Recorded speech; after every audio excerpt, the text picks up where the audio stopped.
Hello everyone. So, things are going from bad to worse here. This is an update on my recent update, just to let you know what's going on. Few things. The thing that's just happened now is that I've lost the little screw-in attachment that goes in the bottom of your camera so that you can attach it to a tripod. So I've had to set up this kind of arrangement to make this video. That's really exasperating. I haven't got a clue where it is. The last time I can recall using it was on the coastal walk I did last week, so I'm hoping I haven't dropped it on the ground and lost it for good. Hoping it's going to turn up somewhere in my house, but I've just spent the last sort of hour looking for it, and I've given up for the time being. Right, so a few things. I had been attempting to improve my internet speed, and first thing I had to do was really get in touch with my internet supplier, provider, TalkTalk, and that was a pain in the butt. You end up sort of being passed through a lot of automated systems, and eventually you get to a call centre somewhere abroad, don't know where.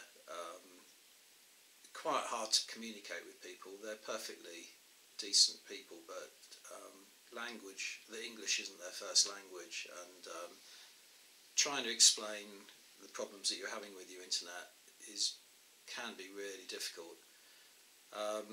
But my first kind of conversation with them ended with the discovery that they couldn't even analyse the problem because I didn't have a router for my Wi-Fi system that was compatible with them. I set up my own Wi-Fi system, and I purchased a Netgear router, and they required me to have one of these, which is a TalkTalk router, in order for them to even be able to discuss the matter of my internet speed. So I had to purchase one of these. This cost me £60, which was a bargain in their terms because it's on offer at the moment. It's actually normally £120, so I had to shell out £60 anyway. That arrived the other day. I got that set up, and it was possible, not likely, but possible, that it was my router that was the problem. And so I tried it out. I created a sort of video of about 20 minutes, uploaded it to YouTube, and it seemed to upload a little bit faster maybe than I'm used to, but it's still extremely slow. 21 minute video took just over 10 hours to upload. And worse still, which is why I'm saying things are going from bad to worse, whereas with my Netgear router I still did seem to have a very limited access to the internet while the upload was going on. That wasn't the case with this one. I was completely blocked from using the internet while I was using this router. Couldn't access my emails, couldn't go onto any internet sites. So it's really turned the whole business. If I stick with this router, and I am going to, it means that I really have to be careful about the length of videos that I produce for my YouTube channel, because anything more than 20 minutes, it's going to mean a whole day or more where I can't communicate with people via email. I can't enjoy the internet, can't watch your videos, can't do anything. I'm stuffed. So anyway, I got back to TalkTalk, and again another prolonged session yesterday. It took nearly all the morning to finally arrive at the conclusion that, or the discovery from their point of view, that I live in, I do have a very poor internet speed. I tested it with the Google Internet Speed Checker, and it's only about 4 megabytes a second download and 0.64 megabytes per second upload. It's appalling. But the discovery from my last talk with TalkTalk was that I live in an area that doesn't have access to optical fibre, which is completely nuts because I live in the middle of a city. It's not like I'm living in the back of beyond, or living in the countryside, a really remote rural village or anything like that. So that kind of got me agitated. There's a lot of things getting me agitated. I really feel like I'm under siege, which is the reason I put this helmet on, to kind of demonstrate my sense of beleaguerment at the moment. But it got me investigating why on earth this little suburb of Plymouth, and I call it a suburb, but it's within walking distance of the town centre. It's not like one of the satellite suburbs that's Plymouth that's thrown up. I'm very central to the centre of town. So it got me investigating why that was the case, and the reason that I can discover. I've been talking to one of my friends who's a local councillor for the town council, is that this area that I live in was connected up to to a TV network, which is originally called cable TV, which is originally called Telly West, but that was taken over by Virgin. So there's a good cable connection for Virgin TV, and I actually used to watch my TV through Virgin, but I got completely disillusioned with them and switched to Sky TV. So I have got the connection, but Virgin then went on to supply broadband facilities, that kind of thing, which means that Openreach don't see it as a kind of viable proposition to install fibre so it reaches the local cabinets in this area, because they won't then be able to offer many people the option of switching from their broadband supplier, which most of them are using Virgin, to any other internet supplier, which would include TalkTalk. Excuse me just a moment.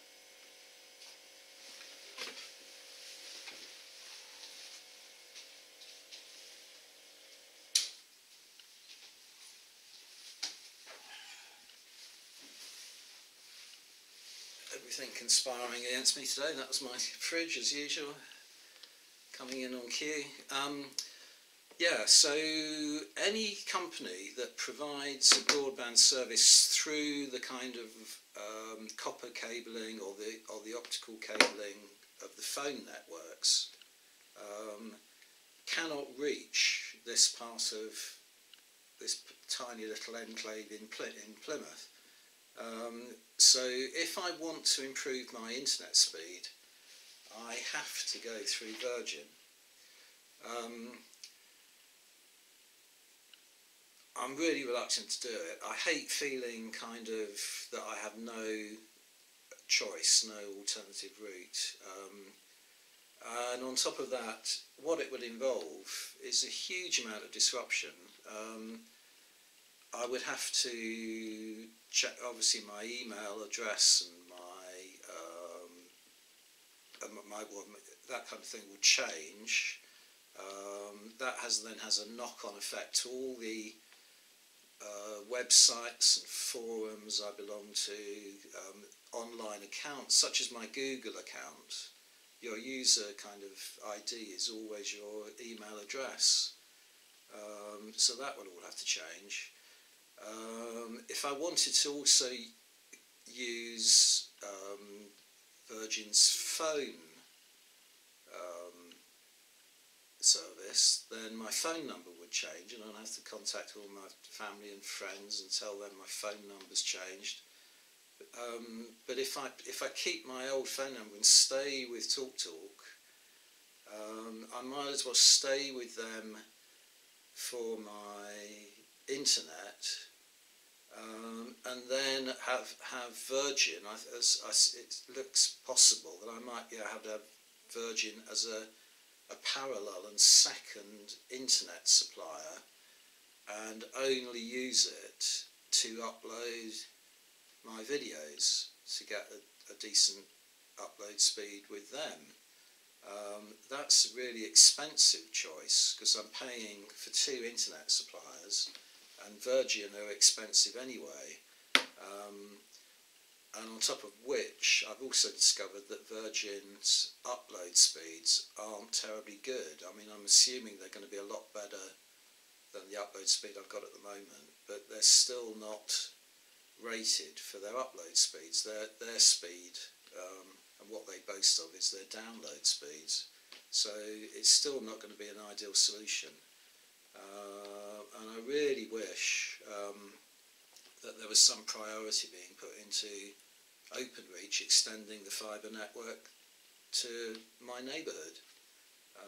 I've written to them, emailed them, but it takes 28 days for them to reply, just to tell you what their plans for the neighbourhood are. But the sort of screen that comes up, so there's no plans at the moment for them to do it, so I've just asked them why.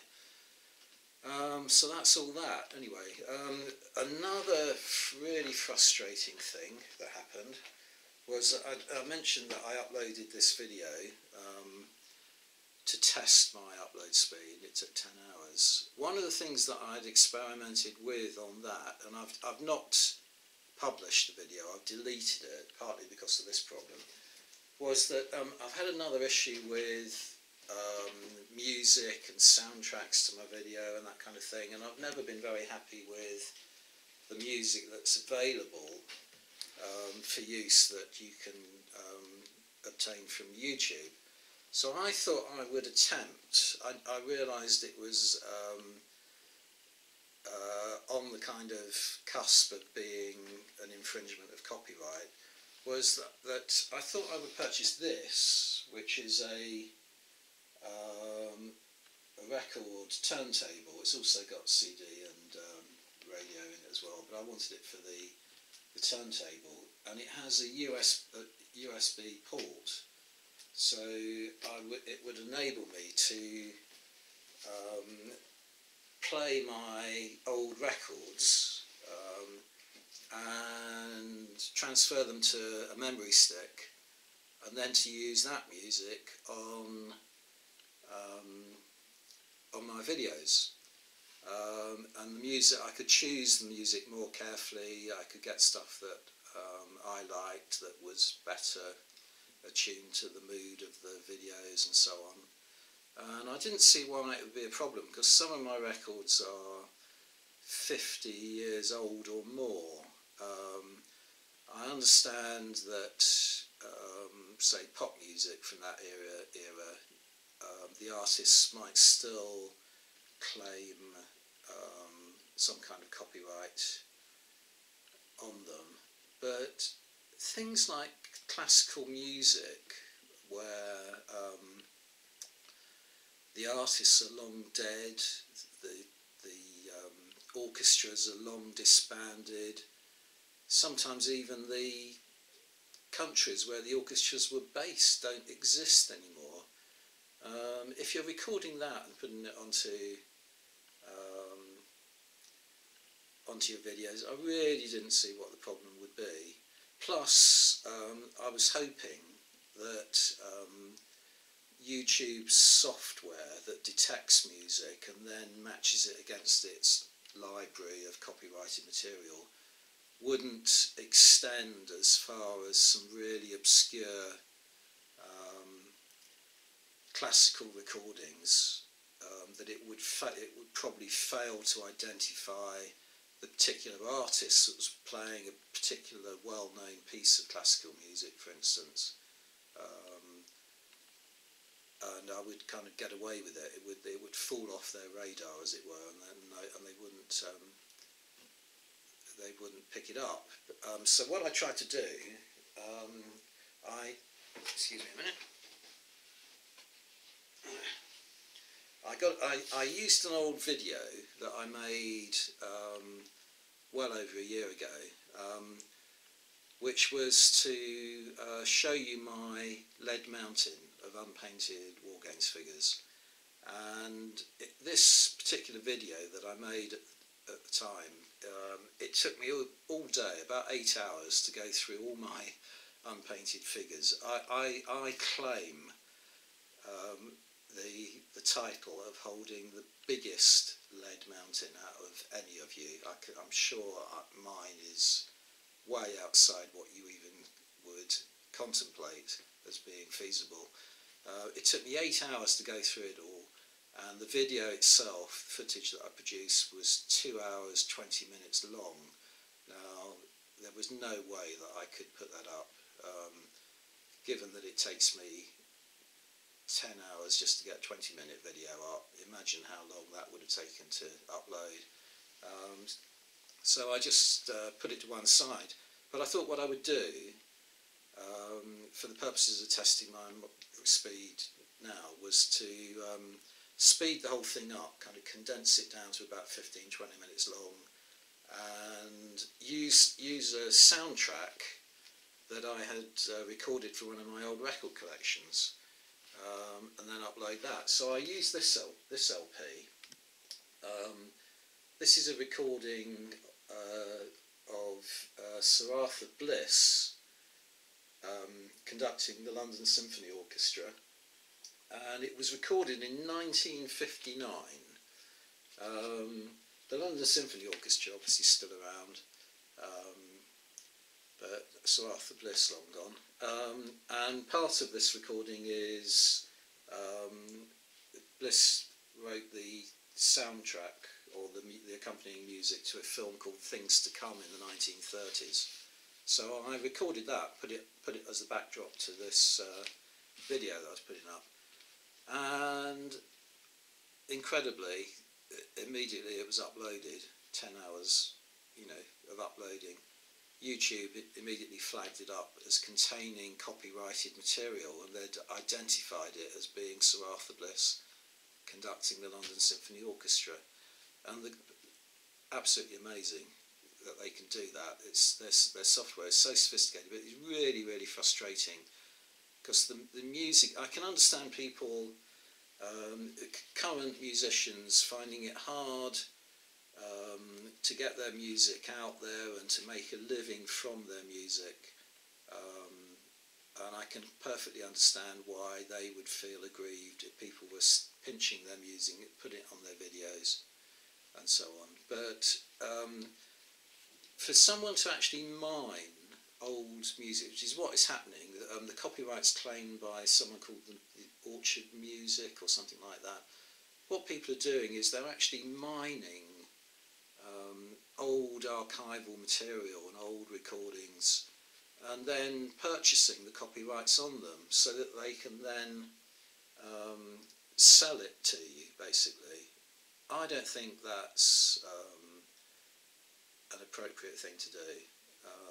There's no way that any money that they make from monetisation of the material is ever going to get back to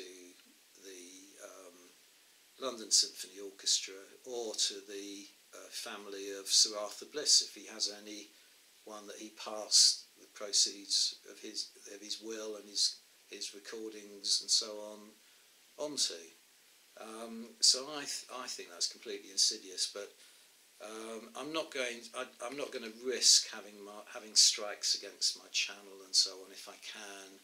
So when that kind of thing crops up on my channel, I'll just delete the videos, which is what I did with this one. But it means that all these things are really making it difficult for me to produce content that I am satisfied with and that is of a length that I of the sort of videos that I want to produce. I'm just going to end up producing lots of these little itty bitty videos that are done before you've even sat back in your chair to watch and listen to them. So my next step is I am going to go and investigate getting a Virgin connection, forking out some money for that, and experiment with uploading videos that way. And then it'll make it much easier for me to produce videos like I'm doing with this one now, and uploading them. I won't have to worry so much about the amount of time. Like, I mean, this one has gone on for 22 minutes already, so this one is going to take about 10 hours to upload. So I'll have to upload it, try and start it sort of overnight, so that most of my limited access to, or non-access to the internet as it is now, will be while I'm asleep. And the other thing I'm doing is I'm re-editing that Lead Mountain video with some pretty inane music that I've downloaded from YouTube. Because having produced that video, I may as well now upload it and show it to you. So coming up in the near future will be a sort of 15-ish minute video of my Lead Mountain, so you can see the scale and extent of it. Some of the things in it I have since painted, and there's a few things that I've even given away, like my dystopian wars models and things like that. But most of it is still there in my cupboards and my attic, waiting to be painted. So anyway, that's my latest update to let you know how I'm going on and how exasperated I am with things. I've not enjoyed the hot weather, as I was saying earlier. I've barely been out of the house. It's making me feel even more under siege than ever, and the weather's broken a little bit. There's been a bit of rain in the last day or so to cool things down a little bit, but now it's the school holidays to add to my torment, and I try to avoid going to busy and public places during the school holidays, because I don't really enjoy the crowds in that respect, and to get the sort of noise of kids playing in the street now to annoy me, and footballs banging in against my front door and coming in my garden, and kids, every time I look out the window, you see kids bouncing on trampolines, and just gets to me, the whole thing. So anyway, that's it. That's my latest update, and thanks for watching. I'll see you on the next video. Bye for now. Oh.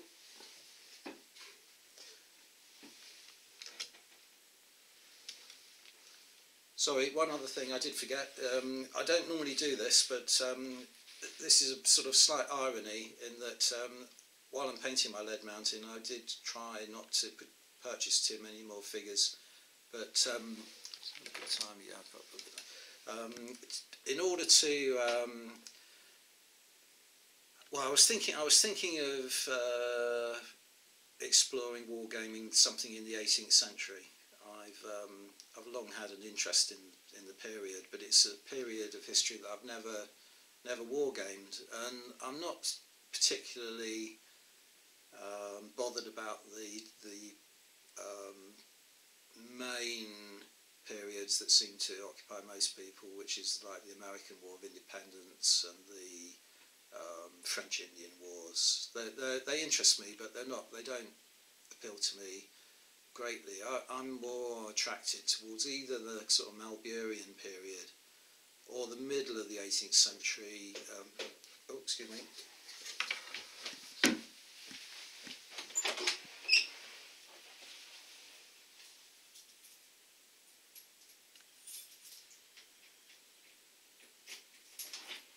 Hello. Hello, nice to meet you. My name's Wendy. Hello, Wendy. This is Helen. Hi. We were just having a chat with people this morning about sort of how we can have successful relationships these days. Oh, right, the Jehovah's Witnesses? We are, Yeah, yes. I know. You're not regular, yeah. You've spoken to us before? Oh, yeah, lots of times, yeah. I mean, do call around fairly frequently. Yeah, very frequently, yeah. I do think about these things, but I am a confirmed atheist, Okay. as I told you all.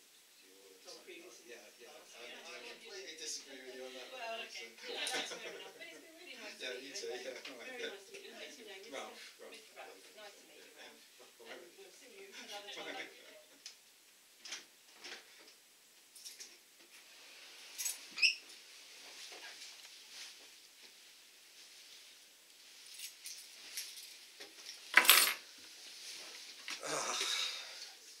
Jehovah's Witnesses that time. That took nearly 20 minutes. What was I saying? Yeah, 18th century. So I wanted to get into the 18th century, and I was thinking either Malburian or sort of middle period, either Wars of the Austrian Succession or the Spanish Succession. And there were two routes I could have taken. And this is now adding to my lead mountain. This is why it's an irony. Either to purchase a range of figures called Van Dyck, which I've seen, which look absolutely superb. They're about 12mm scale, a massive amount of detail on them.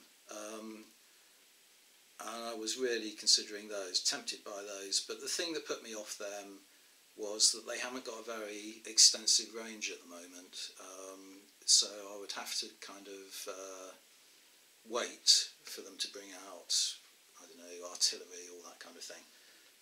So what I went for instead was another period, another range that I've had my eye on for a while, which is called Krantara, who do the Jacobite rising of 1745. Now, it's a bit of a strange niche kind of period within the 18th century, I know, except that they have a very wide range of figures, and they're not all Scots in tartans. They do the British army as it fought at Culloden. They have French troops who fought as allies on the Jacobite side. They weren't very numerous, but they did exist. That kind of thing. And also the kind of range is compatible with Minden, and you can kind of dovetail the two together. So you can go from the Jacobites into the 1740s and so on in general, and have British armies and French armies and so on. So I purchased a little unit of Highlanders to begin with, and this is one that I don't normally show figures that I haven't painted and that, but this is a Jacobite Highlander that I've just primed, and I don't know how much of the detail on that you can make out, but I think absolutely superb figures, really nice detail on them. There's a shield which will go in his left hand that I haven't, or Taj they call them, which I haven't shown you there. But I've started to paint those, and really enjoying the challenge of painting tartan as well. So that's another interesting aspect of it. So anyway, that was something I forgot to tell you about,